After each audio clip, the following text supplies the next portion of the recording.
Hey guys, it's Todd and Mark from Like Minded Lunatics bringing you, yes, another drink, play, swear. It's all we do around here. I mean, besides going to epic, classic Game Fest together, it's all we've ever really cared to do around here. Welcome back to the channel. Welcome back to Drink, Play, Swear, and welcome back to Like Minded Lunatics. Nah, dude, you know this, that Like Minded Lunatics is not just Drink, Play, Swear. It's also Mark over here doing the Friday night videos.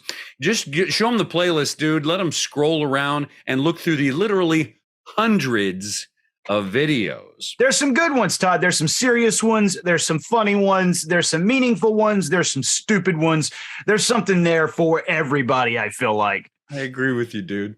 And I like them all. So what do we do here at Drink, Play, Swear? Well, usually we play a game, a classic one, pair it with a beverage, and we tell stories. But today, I thought we could do things a little differently, Mark.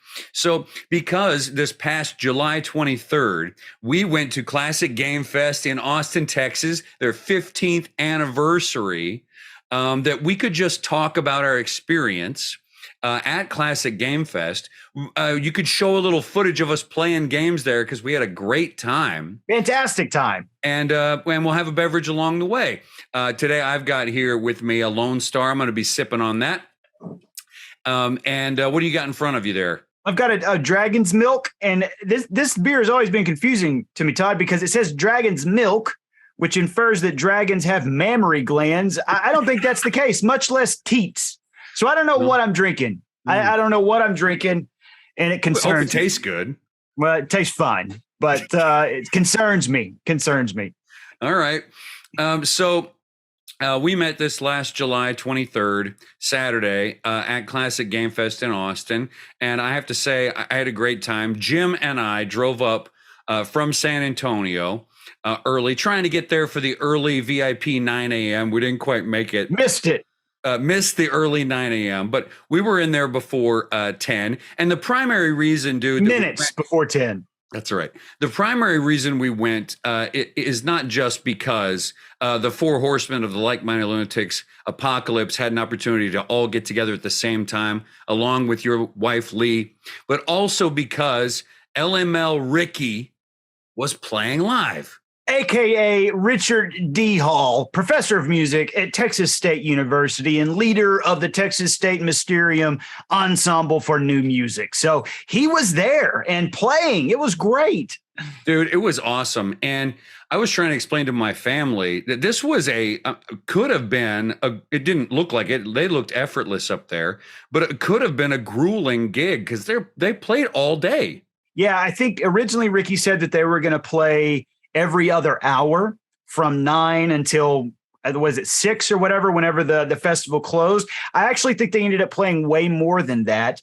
And one of the things they did is they had the entire ensemble take video game music from old 8-bit, 16-bit games and reinterpret it with the new music ensemble. And it was absolutely stunning, Todd. I don't know what you thought about it.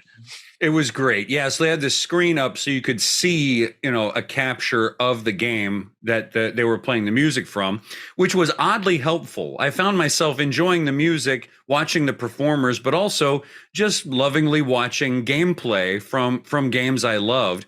One of the standouts for me was when they played the soundtrack from Castlevania 2, which is an infuriating game. But man, that piano player was killing it. And I've got some footage that I hope to share with you from that. Yes. Yeah. We'll throw that. Why don't we do that right here, Todd? We'll just break in. We'll do a little compilation of Ricky and the Mysterium playing and just give folks a taste of it. That sound cool? Nice, man. All right. So right here, and then we'll come back. Roll it.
What'd you think, Todd? I That mean, was great.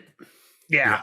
It was fantastic. It just so fun to watch Ricky in his element, with his people, undergraduates, graduates, and alumni from Texas State, really showcasing. And I got 2 new friends on social media as a result of that experience. Who was that? Well, I mean, I just met him, dude. I don't remember their names, but it was the dude playing the crazy, what was that crazy thing? He was standing right next to Ricky. So that would be Wes Uchiyama Penix. Yeah, that dude was so cool. He actually works at UTSA with us. We had no idea, but Wes works there at UTSA with us. He's a former student of Ricky's and a graduate of Texas State.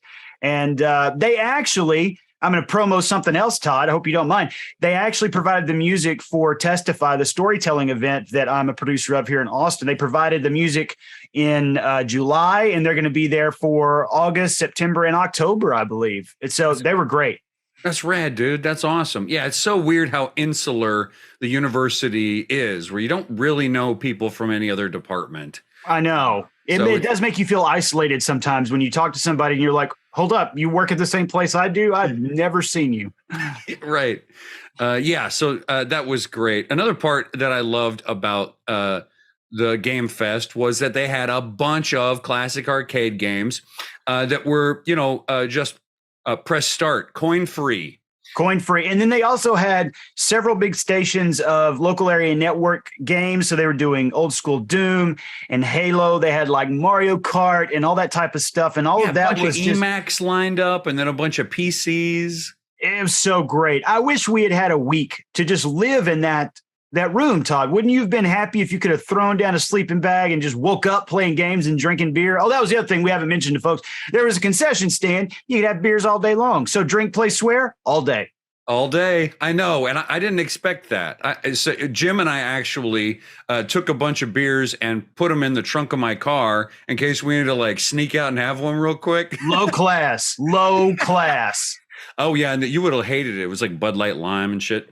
But they were selling a full bar, and it was nice to kick back and casually play games. And if you're an 80s, hold up, Todd, I'm going to go ahead and point out casually is not how we play games at all. That's not an adverb I would use to describe how we play games. This is a great segue. Why don't we show folks some footage of us playing some games together? A little NBA Jam, a little TMNT, the arcade game.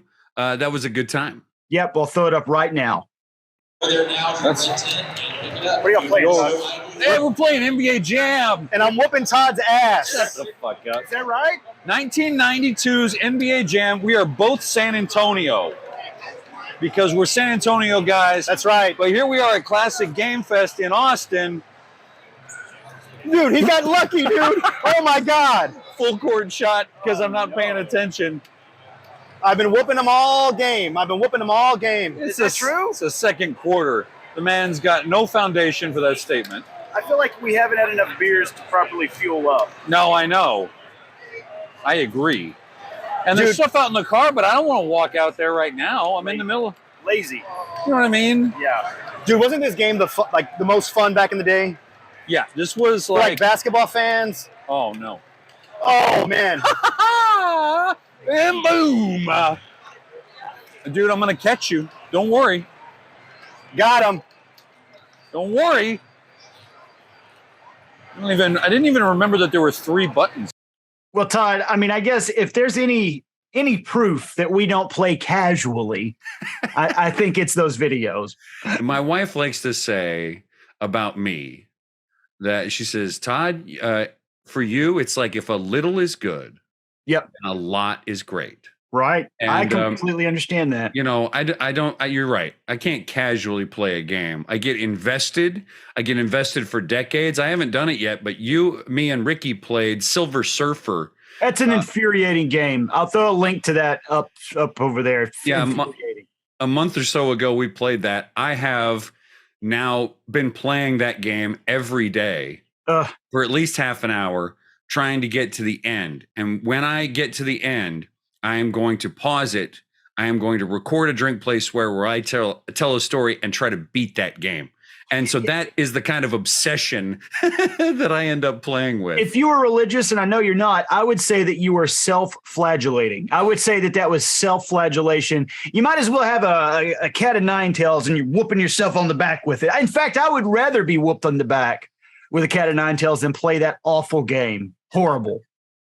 I would love to like disagree with you, but you have a point. So bad. Yeah.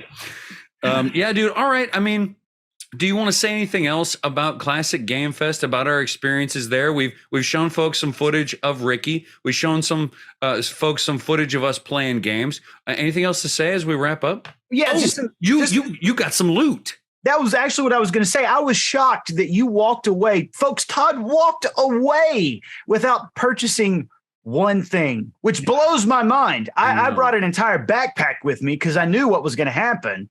And I pack muled stuff out of there because I don't have any willpower. They were serving hot dogs. I didn't buy one. Oh, that makes sense. You're distracted by the hot dog stand. I wish we'd had many more hours there, but let me see what you got.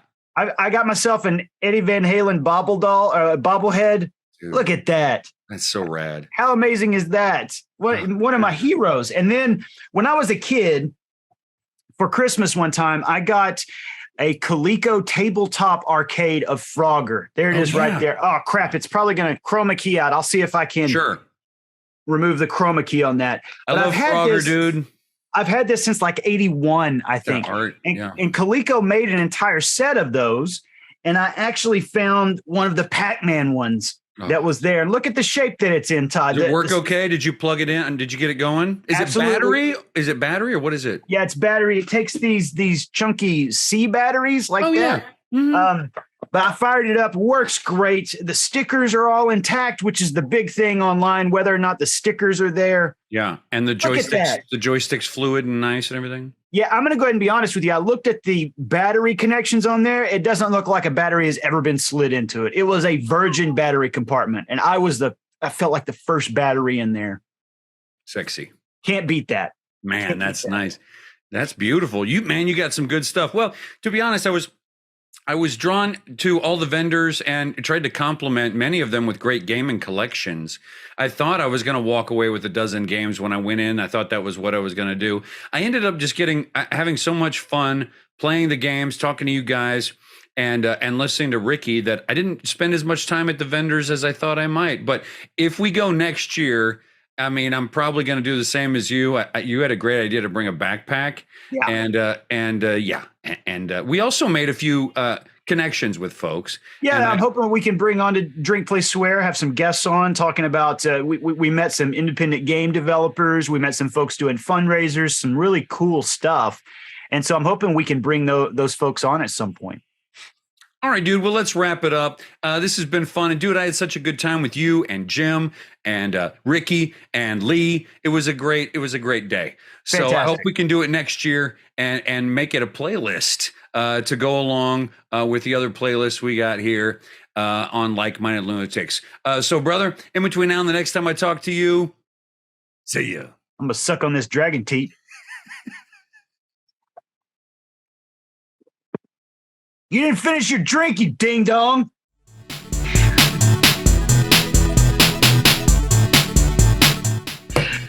There we go.